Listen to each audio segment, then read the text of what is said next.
Bismillahirrahmanirrahim. Assalamualaikum warahmatullahi wabarakatuh. Alhamdulillah, barakallah. Kita berjumpa lagi pada pelajaran akidah akhlak. Lanjut anakku, sebelum kita ke materi pelajaran, kita baca surah Al-Fatihah dan doa belajar.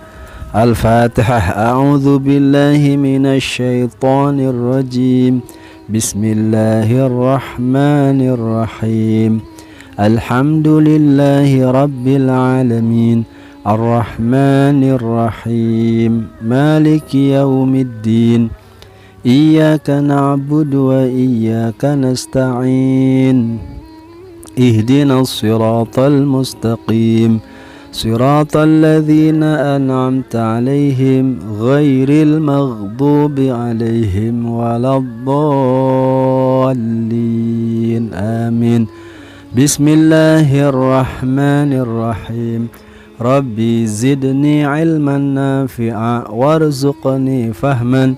Rabbi ighfirli wa liwalidayya warhamhuma kama rabbayani saghira. Rabbana atina fid dunya hasanah wa fil akhirati hasanah wa qina adzaban nar walhamdulillahi rabbil alamin. Amin ya rabbal alamin. Anakku sekalian, coba lihat di pelajaran 7. Sekarang kita pelajaran 7. Asma Allah Al-Wahid Al-Ahad As-Samad. Allah yang maha segalanya memiliki banyak nama baik sebagai bukti kekuasaan Allah. Nama-nama Allah yang wajib diketahui berjumlah 99, memiliki banyak keteladanan bagi kehidupan manusia. Di antara nama-nama baik Allah ada 3 nama yang menunjukkan kebesaran dan kekuasaannya sebagai pencipta dan penguasa alam semesta ini, yaitu Al-Wahid, Al-Ahad, dan As-Samad. Allah adalah yang Maha Esa. Tidak ada Tuhan selain Dia. Allah menciptakan semua yang ada di bumi ini sendiri tanpa memerlukan bantuan dari makhluk lainnya. Apabila Allah sudah menghendaki suatu hal untuk terjadi, maka akan langsung terjadi.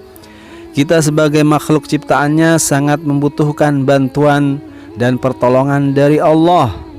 Segala sesuatu tidak terjadi kepada kita apabila Allah tidak menghendakinya. Oleh karena itu, kita harus selalu mengerjakan perintah dan menjauhi larangannya agar mendapatkan ridho dari Allah Subhanahu wa ta'ala. Anakku sekalian, lihat di halaman 101 ya. Silahkan langsung di halaman 101. Al-Wahidu yang Maha Tunggal dan Al-Ahadu yang Maha Esa. Al-Wahidu dan Al-Ahad adalah bagian dari Asmaul Husna. Kedua nama baik tersebut mempunyai makna dari akar kata yang sama. Dua nama tersebut sama-sama menunjukkan keesaan Allah. Hanya Allah yang memiliki sifat mulia, agung, besar, dan bagus.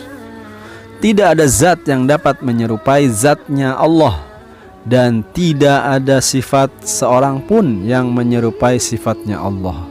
Tidak ada sekutu dan pembantu-pembantu dalam perbuatan-perbuatannya. Satu-satunya sesembahan yang berhak untuk disembah dan diibadahi adalah Allah Subhanahu wa ta'ala. Kita harus merendahkan diri dan tunduk hanya kepada Allah. Dialah Allah yang Maha Agung atas sifat-sifatnya, sehingga hanya Allah lah yang layak menyandang segala kesempurnaan. Tidak ada satu makhluk pun yang mengetahui sifat Allah atau sebagian dari sifatnya yang sempurna.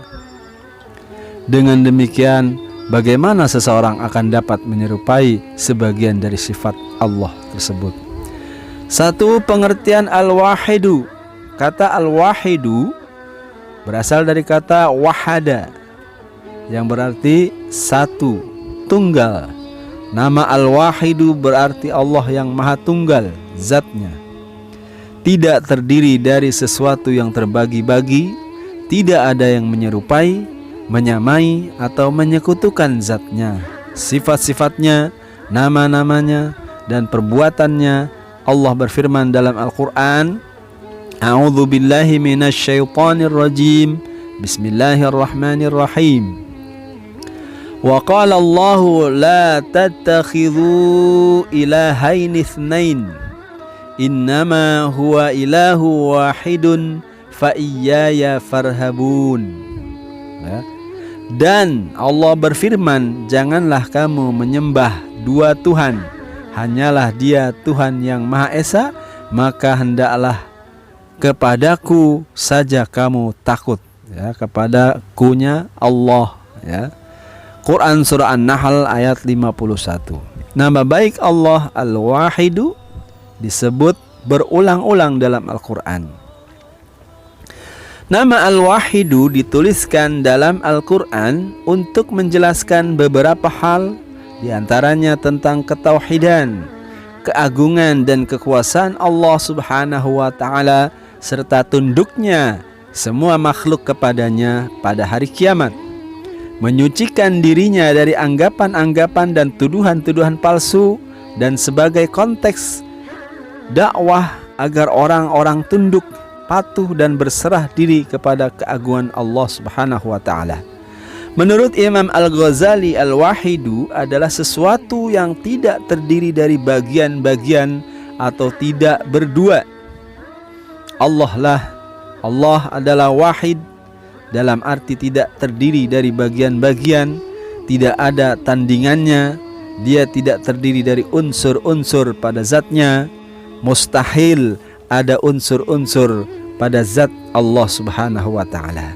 Matahari dalam sistem tata surya boleh jadi dapat dikatakan tidak ada duanya, tetapi di sisi lain matahari terbentuk dari aneka unsur. Oleh karena itu matahari tidak dapat dinamai wahid yang sempurna. Kata Al-Wahidu dalam Al-Quran biasanya digunakan untuk nama Allah yang sifatnya banyak, seperti dalam surah Al-Baqarah sebagai berikut, A'udzu billahi minasyaitonir rajim, Bismillahirrahmanirrahim. Wa ilahukum ilahu wahid, la ilaha illa huwar rahmanir rahim. Al-Baqarah ayat 2. Mohon maaf, Al-Baqarah ayat 163. Dan Tuhan kamu adalah Tuhan yang Maha Esa, tidak ada Tuhan selain Dia, yang Maha Pengasih lagi Maha Penyayang. Kata Al-Wahidu dalam ayat tersebut menunjukkan kepada keesaan zatnya disertai dengan keragaman sifatnya, yaitu Dia yang Maha Pengasih dan Maha Penyayang. Kemudian yang kedua, pengertian Al-Ahadu. Al-Ahad memiliki arti Allah yang Maha Esa.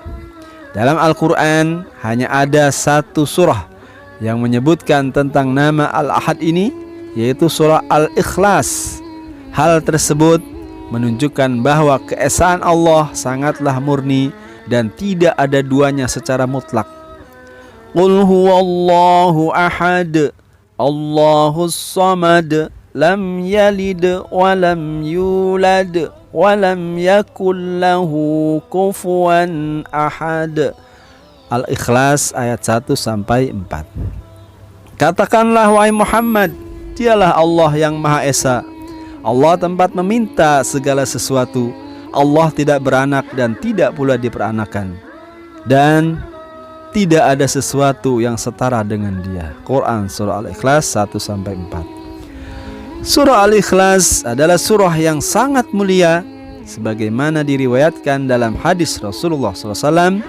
Surah Al-Ikhlas sama dengan sepertiga Al-Quran, karena di dalamnya terdapat penjelasan khusus tentang nama-nama Allah yang maha mulia dan sifat-sifatnya yang maha agung. Al-Ahad sering diartikan sebagai zat yang Maha Esa. Esa yang dimaksud adalah dalam beberapa hal, di antaranya Esa dalam zatnya, Esa dalam sifatnya, dan Esa dalam perbuatannya. beberapa bukti bahwa Allah Subhanahu wa ta'ala adalah Tuhan yang Maha Esa, yaitu pertama, Allah menciptakan seluruh manusia di muka bumi ini dengan wajah, suara, dan sidik jari yang berbeda. Walaupun seseorang dikatakan kembar, tetap akan ada sesuatu yang berbeda dari keduanya. Hal tersebut terjadi karena penciptanya adalah zat yang tidak ada sesuatu pun yang dapat menyamainya. Kemudian yang selanjutnya adalah B. Kedua, kita tidak bisa mengganti sesembahan dan tempat untuk meminta selain hanya kepada Allah Subhanahu wa ta'ala. Segala sesuatu yang kita lakukan dan kita minta, semuanya akan bisa terjadi dengan izin dan kehendak Allah Subhanahu wa ta'ala. Allah Subhanahu wa ta'ala adalah Al-Ahad. Dia satu-satunya dan tidak dapat tergantikan oleh apapun dan siapapun. Kesimpulan dari dua nama baik Allah, Al-Wahid dan Al-Ahad, adalah Allah zat yang Maha Esa dalam semua kesempurnaannya. Tidak ada yang dapat menandinginya. Kewajiban seorang hamba yang mengetahui semua itu adalah mentauhidkan Allah Subhanahu wa ta'ala, baik dalam keyakinan, perkataan, dan perbuatan. Tidak menyekutukan Allah Subhanahu wa ta'ala dengan apapun, dimanapun, baik dalam beribadah maupun berdoa. Allah itu Esa, keesaannya mutlak, sempurna, dan menyeluruh. Alhamdulillahirabbil alamin. Lanjut anakku sekalian, ya, di B, As-Samad, yang maha dibutuhkan. Kata As-Samad memiliki beberapa arti menurut para ahli. Nama As-Samad dapat menunjukkan makna tujuan atau sandaran. Maksudnya pemimpin yang selalu dituju dalam semua urusan.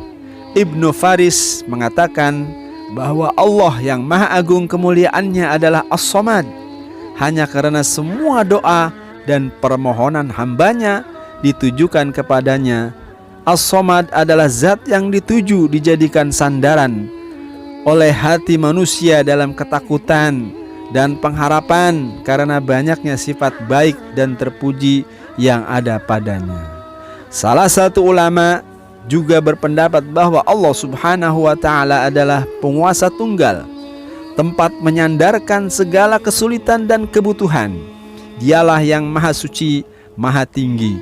Allah Subhanahu wa ta'ala sebagai As-Samad adalah satu-satunya tempat bergantung, sekalipun makhluk juga memiliki sifat sebagai tumpuan dan harapan, tetapi mereka tidak sempurna. Apabila kita berharap kepada manusia, kita masih bisa dikecewakan oleh manusia. Berbeda apabila kita berharap kepada Allah Subhanahu wa ta'ala. Seluruh makhluk menjadikannya sebagai tujuan untuk memenuhi seluruh hajatnya. Hanya Allah Subhanahu wa ta'ala tumpuan dan harapan satu-satunya. Hanya Dia yang mampu memenuhi seluruh kebutuhan makhluknya.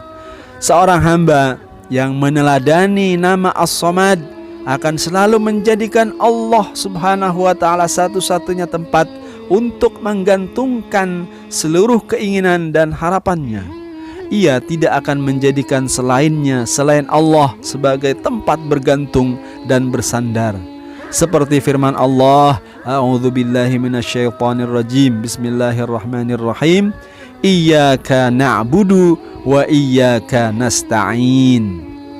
Dalam surah Al-Fatihah ayat 5. Hanya kepada Engkaulah ya Allah kami menyembah, dan hanya kepada Engkaulah ya Allah kami mohon pertolongan.